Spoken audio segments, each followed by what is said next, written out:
کہ لوگ بیان کرتے ہیں اہل بیت کے فضائل بیان کرتے ہیں، پھر ان کے مصائب بیان کرتے ہیں، اور خاص طور پر جب ان کے مصائب بیان کرتے ہیں وہاں پر ان کی قسم پرسی کو بیان کرتے ہیں، ان کی غربت کو بیان کرتے ہیں، لاچارگی اور بے سہارا کیفیت کو بیان کیا جاتا ہے، رونا دھونا اور واویلا اس پر کیا جاتا ہے، اور یہ کہ شرم انتہائی کبیح فعل ہے، خود بھی اس پر رونے کی کوشش کی جاتی ہے، دوسروں کو بھی اس پر رلایا جاتا ہے، ایک فطرتی طور پر ان کی محبت میں انسان کے آنسو نکلے تو اس میں کوئی کسی قسم کی قباحت نہیں ہے، بلکہ ایسے نکلنی چاہیے ان کی محبت میں، لیکن اس پر جو ہے مصنوعی جو ہے آہ و بکا کرنا اور زور زور سے رونا اور سینہ کوبی کرنا اور طرح طرح کے جو ہے خلاف شرع خرافات کرنا اور ان کی جو ہے بے چارگی اور لاچارگی کی کیفیت کو بیان کرنا اور ان کی غربت اور بے سہارگی کو بیان کرنا کہ جیسے جو ہے نا وہ کچھ بھی نہیں تھے، تو یہ بھی ایک انتہائی گھٹیا ترین فعل ہے۔ بلکہ ہماری تربیت اور ہماری تعلیم میں جو کچھ آیا اور ہمارے اسٹڈی میں اور پڑھنے میں وہ یہ ہے کہ سیدنا امام علی مقام علیہ السلام کا مرتبہ اور مقام یہ ہے کہ 25,000 کی یزیدی فوج کے سامنے تنے تنہا خدا کا شیر ڈٹ جانے والا ہے۔ وہ رسول اللہ صلی اللہ علیہ وسلم کی شجاعت کا وارث ہے، وہ علی حیدر کرار کا لفظ جگر ہے، جس کے رگ و ریشہ میں سیدہ خاتون جنت کا خون گردش کرتا تھا، جس کے رگ و ریشہ میں خدا کے شیر علی حیدر کرار کا لہو گردش کرتا تھا، اس کے پائے استقلال میں لفظش کیسے آ سکتی تھی؟ ان کے فضائل اور ان کی شجاعت کو اس انداز سے بیان کرنا چاہیے، میں سمجھتا ہوں کہ بزدل سے بزدل آدمی بھی شیر بن جائے اور اس کے اندر بھی جو ہے وہ بہادری کی صفات پیدا ہو جائے، وہ بھی اسلام کی عزت اور ناموس کے لیے وہ بھی کھڑا ہو جائے اور اس کے تن من دھن میں اس کے بھی جو ہے وہ ایک جوش پیدا ہو جائے۔ یہ سیدنا امام علی مقام رضی اللہ عنہ کا کردار تھا جو کہ چند لفظوں میں نے آپ کے سامنے بیان کیا۔ تو زمانے کے لیے ایک اصول ہے، لوگوں نے ایک تکیہ کلام بنا رکھا ہے کہ جان ہے تو جہان ہے، لوگ جان کی خاطر بہت کچھ قربان کر دیتے ہیں، ایکسیڈنٹ ہوتے ہیں، گاڑی تباہ ہو جاتی ہے، لوگ کہتے ہیں شکر ہے جان تو بچ گئی، مکان گر گیا تباہ ہو گیا، کوئی اور اللہ نہ کرے کسی کے ساتھ کوئی ایسا حادثہ پیش آ گیا تو لوگ کہتے ہیں شکر ہے جان بچ گئی۔ اور ایک بڑا مشہور یہ ضرب المثل ہے کہ جان ہے تو جہان ہے، لوگ جان بچانے کے لیے بہت کچھ قربان کر دیتے ہیں، لوگ اپنے نظریات بھی پر بھی کمپرومائز کر دیتے ہیں، اپنا مال و دولت قربان کر دیتے ہیں، راستے میں ڈکیٹ پڑ جائیں تو لوگ سمجھاتے ہیں، ہدایات کرتے ہیں، کہتے ہیں ان کے سامنے مزاحمت نہیں کرنی چاہیے، جو کچھ بھی ہے فوری طور پر نکال کے دے دینا چاہیے، جناب میں آپ کے لیے ہی لے کر آ رہا ہوں، میں آپ کے لیے لے کر آ رہا ہوں، یہ لیجیے، کیونکہ ان پر شیطانیت سوار ہوتی، جو اس کام پر اتر آیا ہے تو شیطانیت سوار ہے، کسی بھی وقت وہ غلط جو ہے وہ قدم اٹھا سکتا ہے، تو اس لیے فوری طور پر شریعت یہ کہتی ہے کہ سرنڈر کر دینا چاہیے، ہتھیار پھینک دینے چاہیے۔ جب آپ دشمن کے مقابلے میں اس قابل نہیں ہیں کہ آپ اس کا مقابلہ کر سکیں تو رخصت ہے اس بات میں کہ آپ جو ہے ہتھیار پھینک سکتے ہیں، لیکن اس کے مدِ مقابل ایک اور چیز عزیمت ہوتی ہے۔ ہمارے نبی صلی اللہ علیہ وسلم سے ایک شخص نے پوچھا کہ حضور ایک شخص آ کر میرا مال مجھ سے زبردستی چھینتا ہے اور اس کے پاس ہتھیار بھی ہے، تو میں کیا کروں؟ آپ صلی اللہ علیہ وسلم نے فرمایا کہ تو اپنے حق کی خاطر لڑ۔ حضور اگر میں مر جاؤں، آپ نے فرمایا تو شہید ہے، اور اگر میں اس کو مار دوں فرمایا وہ جہنمی۔ اپنے حق کی خاطر لڑنے کا آپ صلی اللہ علیہ وسلم نے حکم دیا ہے، یہ عظیمت ہے۔ حدیثیں دونوں کے متعلق، حدیث رخصت پر بھی ہے، حدیث عظیمت پر بھی ہے، لیکن رخصت والا تو ہر کوئی ہوتا ہے، عظیمت والا کوئی ہوتا ہے، اس کو حسین ابن علی کہا۔ تو امام علی مقام نے وہ ضرب المثل بدل دی کہ لوگ کہتے ہیں جان ہے تو جہان ہے، آپ نے فرمایا کہ نہیں نہیں، جان نہیں بھی ہے بندے پھر بھی جہان تیرا ہے، جہان نہ بھی ہو پھر بھی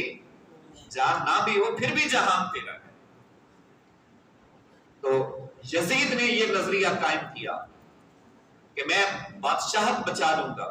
میں اقتدار سنبھالوں گا، میں حسین کو تباہ و برباد کر دوں گا. لیکن امام علی مقام علیہ السلام نے یہ نظریہ قائم کیا. لوگ یہ سمجھتے ہیں کہ برباد ہو جائیں گے، مر جائیں گے، لٹ جائیں گے، اس لیے ظالم کے سامنے سرنڈر کر دیں، ظالم کے سامنے رخصت اختیار کر لیں، ظالم کے سامنے ہتھیار پھینک دیں. لڑائی کی طاقت نہیں ہے. عام لوگوں کا یہ رویہ ہوتا ہے. لیکن امام علی مقام علیہ السلام یہ نظریہ قائم کر دیا کہ لوگ کہتے ہیں کہ برباد ہو جائیں گے تو کہانی ختم ہو جائے گی. آپ نے فرمایا کہ نہیں، برباد ہو کر ہی تو کہانی شروع ہوتی ہے، وہیں سے تو کہانی کا آغاز ہوتا ہے. اور یزید اپنا سب کچھ بچا کر بھی کچھ بھی نہیں بچا سکا. حسین نے اپنا سب کچھ لٹا کر بھی اپنا سب کچھ بچا لیا. وہ اپنا سب کچھ بچا کر بھی یزید قیامت تک کے لیے مردہ باد ہی رہے گا. حسین نے اپنا سب کچھ لٹا دیا قیامت تک کے لیے، پھر بھی حسین زندہ باد رہے گا. آج بھی حسینیت زندہ باد ہے، کل بھی حسینیت زندہ باد تھی، اور قیامت تک کے لیے حسینیت زندہ باد ہے. مٹ گئے مٹ جاتے ہیں، مٹ جائیں گے آدھا تیرے. یزید کے پیروکار، یزید کے ماننے والے، اور مٹ گئے مٹ جاتے ہیں، مٹ جائیں گے آدھا تیرے. نہ مٹا ہے نہ مٹے گا کبھی چرچا تیرا. قیامت تک کے لیے آپ کا نام زندہ و جاوید رہے گا. آپ کا نام رب ذوالجلال نے آسمان کی وسیع بسط چھاتی پر سورج کی کرنوں کے ساتھ رقم کر دیا. حسین کوئی فرد واحد کا نام نہیں ہے، حسین عامت المسلمین کے زندہ ضمیر کا نام ہے. حسین ایک خوبصورت سینے کے اندر دھڑکنے والے پاک بابرکت اور منور دل کا نام ہے. جب تک یہ ساری چیزیں زندہ ہیں، اے حسین آپ کا نام زندہ رہے گا. میں آپ کی عظمت کو سلام پیش کرتا ہوں. آپ اپنے تن من دھن سب کچھ قربان کر دیا، لیکن آپ نے دین پر آنچ نہیں آنی تھی. آپ نے اسلام کی سرحدوں کو محفوظ کیا ہے، آپ نے اسلام کی سرحدوں کو مضبوط کر دیا ہے، اور آپ کا نام آسمان کی وسیع البسط چھاتی پر سورج کی کرنوں کے ساتھ رب ذوالجلال نے ہمیشہ کے لیے ایسا ثبت کر دیا ہے کہ اب قیامت تک کے لیے حوادثات زمانہ کا کوئی بیداد جھونکا اور سنگدل زمانے کی کوئی ٹھوکر اس کو مٹا نہیں سکتی. اس لیے کہ یہ اصول ہے، ہرگز نمیرت آنکھ دلش زندہ شد عشق سبت است بر چریدہ عالم دوام ماں. جو دل عشق سے زندہ ہوتے ہیں وہ ہمیشہ کے لیے آسمان کی وسیع البسط چھاتی پر قائم کر دیے جاتے ہیں. تو آپ نے عشق کو نئی زندگی عطا کر دی، محبت کو دوام عطا کر دی،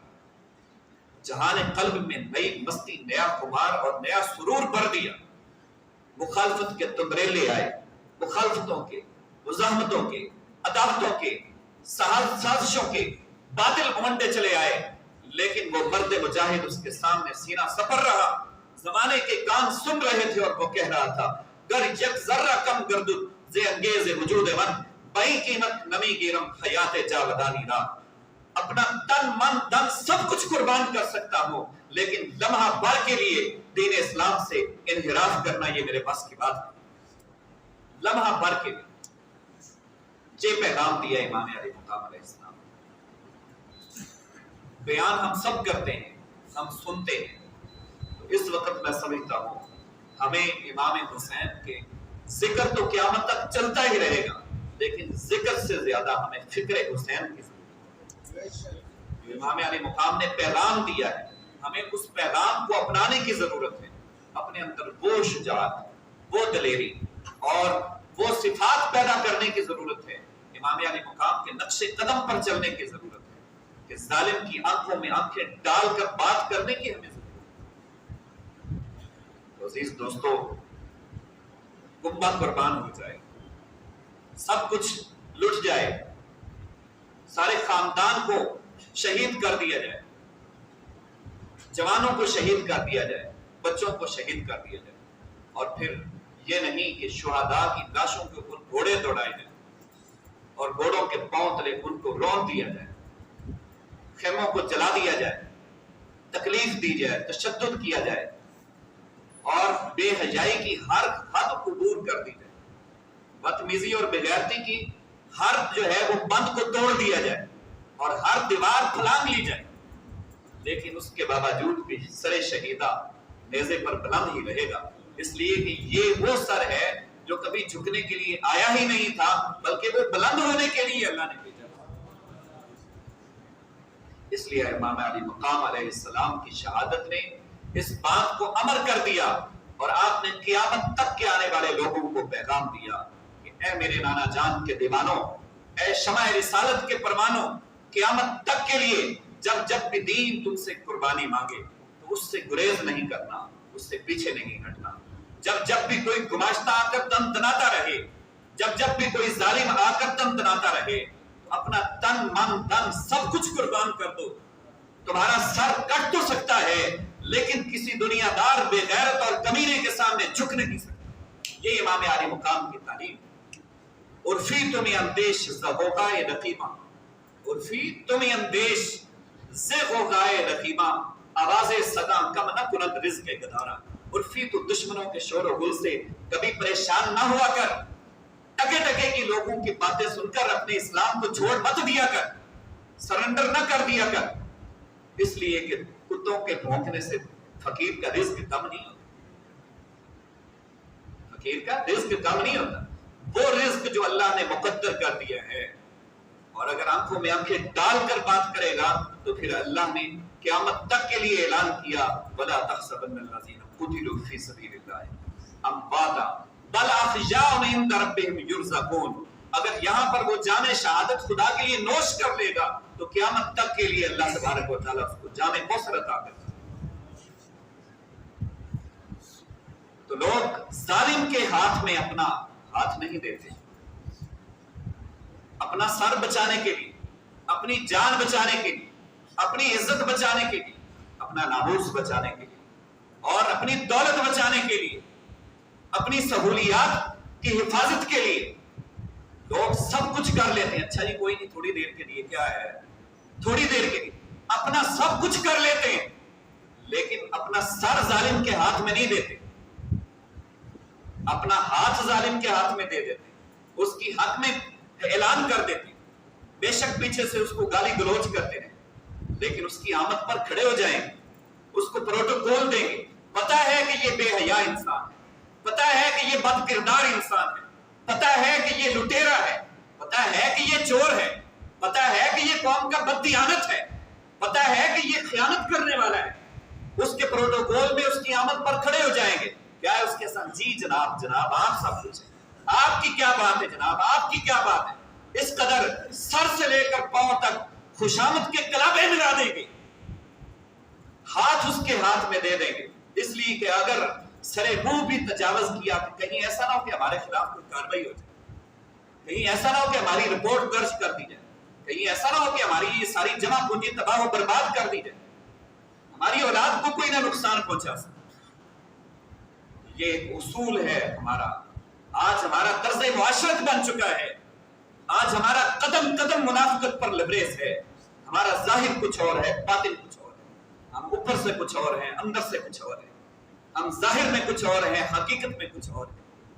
امام پاک نے ہمیں یہ تلقین دی ہے، امام پاک نے ہمیں یہ پیغام دیا ہے کہ آپ نے فرمایا کہ جینا ہے تو صحیح انسان بن کے، مومن بن کے جینا، کہ لوگ اپنا ہاتھ تو ظالم کے ہاتھ میں دے دیتے ہیں لیکن اپنا سر ظالم کے ہاتھ میں نہیں دیتے۔ لیکن آپ نے شریعت اسلامیہ کی حدوں کی حفاظت کے لیے اپنا سر ظالم کے ہاتھ میں دے دیا لیکن اپنا ہاتھ ظالم کے ہاتھ میں نہیں دیا، اور بابانگے دول آپ نے اعلان کیا، نہ سر جھکا کے جیے نہ منہ چھپا کے جیے، ستمگر کی نظروں سے نظریں ملا کر جیے۔ ہم ایک آدھ دن کم جیے تو حیرت کیا، ہم ان کے ساتھ تھے جو مشنیں جلا کر جیے۔ تو عزیز دوستو، اس پیغام کو اڈاپٹ کرنے کی ضرورت ہے، اس میسج کو سمجھنے کی ضرورت ہے آج کے دور میں۔ یقیناً یہ تلخ باتیں ہم سب کے لیے، ہم میں سے ہر کوئی اس میں انوالو ہو الا ماشاءاللہ، لیکن اصل بات تو یہی ہے۔ یزیدیت کیا ہے؟ یزیدیت اگر آپ سمجھیں تو پھر آج یزیدیت کی جو ڈیفینیشن ہے، جو تعریف ہے یزیدیت کی، اس کو کریں، اور پھر اس کے بعد آپ عامت المسلمین کے کردار کو اپنے سامنے رکھ لیں اور دیکھتے جائیں کہ کون کون یزید کی تعریف میں آتا ہے، آپ کو پتہ چل جائے گا۔ یزید نے واضح طور پر کلمہ کا انکار نہیں کیا تھا، بے شک وہ کافر ہے، بدترین کافر ہے، کیونکہ اس نے آل رسول کا خیال نہیں رکھا، لیکن وہ نمازیں پڑھتا تھا، وہ قرآن پڑھتا تھا، وہ مسجد میں جاتا تھا، اذان ہوتی تھی باقاعدہ، جمعہ ہوتا تھا، سارے معاملات تھے، لیکن شریعت اسلامیہ کا پابند نہیں تھا۔ شریعت اسلامیہ کا اس نے استہزاء اٹھایا، اس نے اسلام کی سرحدوں کو پامال کیا، اس نے اسلام کے اصولوں کو پیچھے چھوڑا۔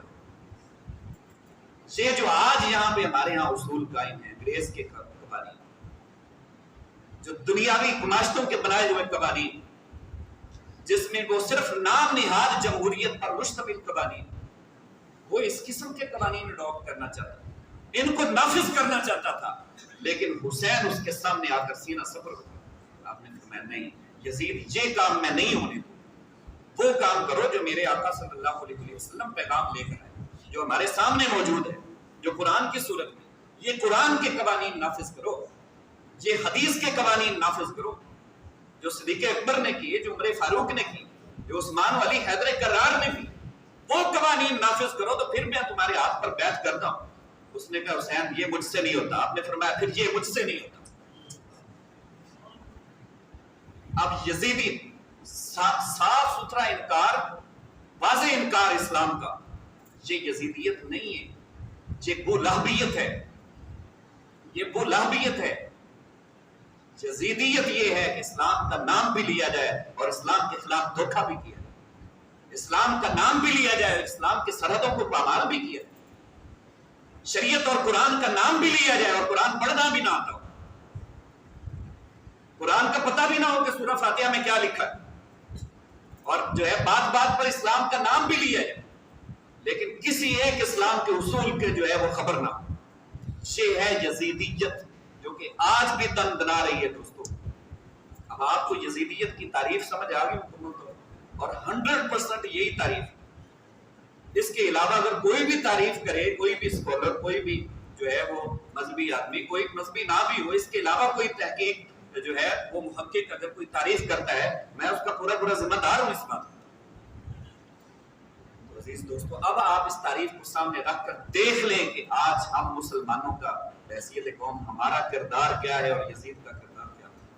اور حسین کا کردار کیا تھا، اور آج ہم کس کے کردار کو فروغ دے رہے ہیں؟ آج ہم یزیدی کردار کو فروغ دے رہے ہیں یا حسینی کردار کو فروغ دے رہے ہیں؟ بتائیے۔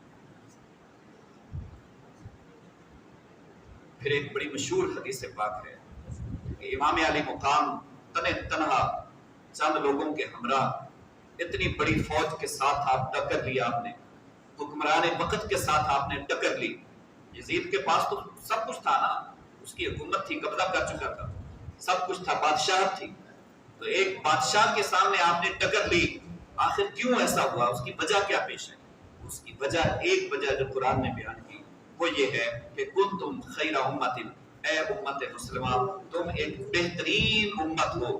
اس لیے کہ تامرون بالمعروف وتنہون عن المنکر، تم لوگوں کو نیکی کا حکم دیتے ہو اور لوگوں کو برائی سے روکتے ہو۔ ایک تو اس کی وجہ یہ تھی کہ جو کام کوئی نہیں کر سکا وہ حسین نے کر کے دکھایا۔ دوسری وجہ یہ تھی، حدیث سنیے ذرا، من رأى منکم منکرا، جو کوئی تم میں سے برائی کو دیکھے اسے چاہیے کہ وہ اپنے ہاتھ سے اس کو روکے، فَإِن لَمْ يَسْتَطِعْ فَبِلِسَانِهِ، اگر ہاتھ سے نہیں روک سکتا تو اس کو چاہیے اپنی زبان سے روکے، فَإِن لَمْ يَسْتَطِعْ فَبِقَلْبِهِ، اور اگر اتنی بھی طاقت نہیں ہے، کوئی ماڑا آدمی ہے، کمزور ہے،